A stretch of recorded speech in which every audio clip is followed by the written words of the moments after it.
Welcome back to Eye on the Money. Today on the show, we're discussing how to effectively manage your finances within this festive season. And with me in studio is James Mboye, the CEO of Amica Sacco. Now, before we took a break, you were giving us real relatable tips on what we need to do in terms of budgeting, what we need to do in terms of planning, what we need to do in terms of shift of mindset and behavioral change. But I mean, here we are, 1 week. First of all, this year, we all have to agree, has gone by so fast. So many things have gone by. A lot of plans that people made have been thwarted. So people are in, let's say, a different situation that they usually are in at the end of every year. So I'll paint a picture of someone who's one of the statistics of their business has gone under, or someone who's lost their job. They've barely been trying to survive through, the entire year. Christmas is just next week. They might not have been fortunate enough to follow, your advice of putting some money away. They don't have much to work with. And yet Christmas again is literally the only time in the year where people get to spend with family and celebrate. What would be your advice to someone who's at that point and say, okay, now what do? I don't have money, my business went under. Is it still possible for them to have a worthwhile Christmas, and how? Ingrid, I hear you loud and clear. Why do I hear you loud and clear? Because all of us, when we were crossing the year and we went to churches for the celebration of the year 2020, most of us were told it is the year of double. And we got into year 2020 with a lot of hope that it's going to be a great year. I think I'm one of those who really felt this is going to be a great year, and I was happy and I was whatever. But we kept hearing that there is a pandemic in China, and we thought, that's the business China. Of China. And I think even is into January and February, I remember telling a friend that this thing is serious, my friend. He told me, you're the wazungu. And I told him, my friend, be careful, because I have a cousin of mine who lives in UK and tells me he has COVID, and told me, hey, you're serious. And before we knew it, it was already here in Kenya. And things have not been the same. Things have not been the same, and I think all our hopes were dashed. And of course, you know what happened around March, around April. I remember one day I woke up and I got, as I was going to work, at the gate I asked the askari, Kwani, am I the only person going to work? How many people have gone to work today? And he told me only about 3 people are ahead of you. And it was like 6:30, and by that time, usually I am like, that's that year the person or whatever. And I was like, hey, so this thing is serious. And for sure, as you say, there are people out there who feel that they have no money to celebrate. But I think one thing I must tell that kind of a person listening to me or watching me is that one thing that you must thank God for is that you are safe, is that you are alive, you are not sick, your family is well. That is the best Christmas. Right. There's somebody who has millions of shillings in their bank accounts, but they're in ICU. Yes. They're in hospital. They are not happy. And so I think we just need to accept. I think one of the things that we really need to thank God for is that we are alive. Yes. And like now I can come for an interview here with all this crisis. So really, before we talk about merrymaking, let's just thank God that we have the money. Whatever little you have, just eat a meal. If it is ugali and sukuma, just be happy that you have it, and be happy, because as God has given you life. And because you have always had time to do all these things, let your family understand. Let everybody around you understand. And when I say somebody around you, I'm talking about your significant others, not your neighbors and whatever. I'm talking about your wife, your husband, your children, your people who matter to you. And you are good, because I don't want to tell you to go and borrow.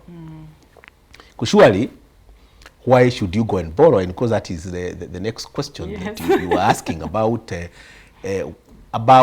debts and Christmas. Because they're usually synonymous. Yes. If it's not someone taking out debt to, fund the whole festivities, they'll take out debt for now January to send children back to school. True. Or pretty much jumpstart their lives again. I want to hear your thoughts on the festivities and debt, and what advice would you give in that regard? Yeah, and I'll tell you, especially during the times that we are in, we have a lot of, debt is so available.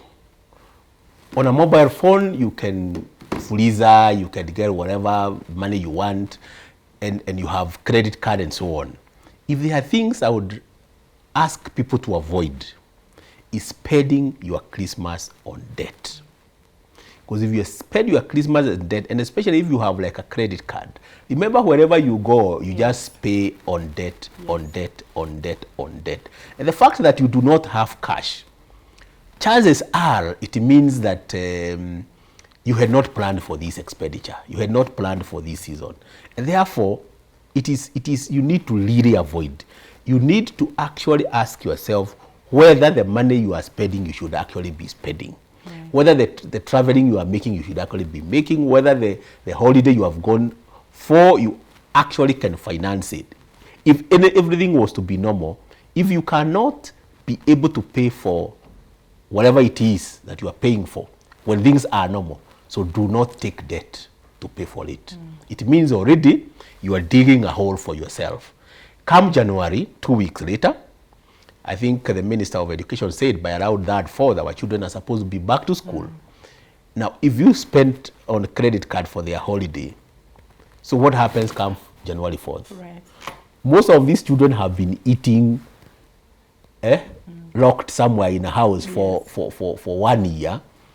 The clothes they were wearing, they are not going to wear. They are not going to. It's a reality. Right, it's true. Isn't it? You have to buy new clothes, new shoes, school fees. I actually got the invoice from my school yesterday. I already have it here. Reality is setting in. Reality is setting in.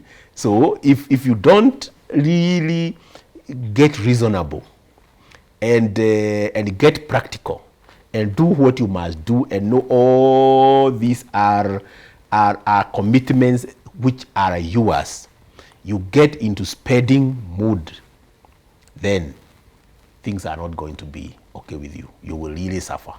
Yeah.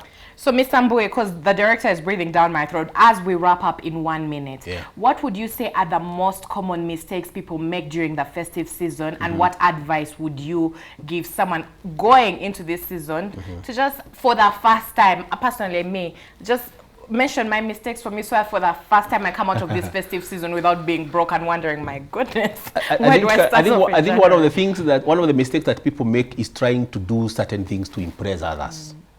Don't try to impress people. I think all of us suffer from peer pressure one way or another. So we want to impress these ready friend of yours. For us men, we want to impress other men by driving big vehicles and so on, and showing them I bought this land or this plot or that, whatever. Avoid those kind of things. Avoid having to follow a tradition which you are saying that this one I must follow because this is what we have always done and this is what my children know, and therefore I must do it because that is what we have always always done. Avoid debts. Avoid credit cards.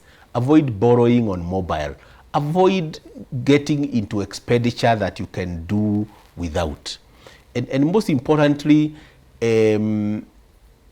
make sure that you are involving the people around you, people who understand you, because you are actually spending this money to impress people who know you very well. So if they have been suffering throughout the year because of COVID, do you really want to impress them? They know the situation. They already know the situation, and therefore they should be able to understand, and therefore do not try to over-impress. Just be practical and have a good Christmas, because you still can have a good Christmas without overspending. Yeah.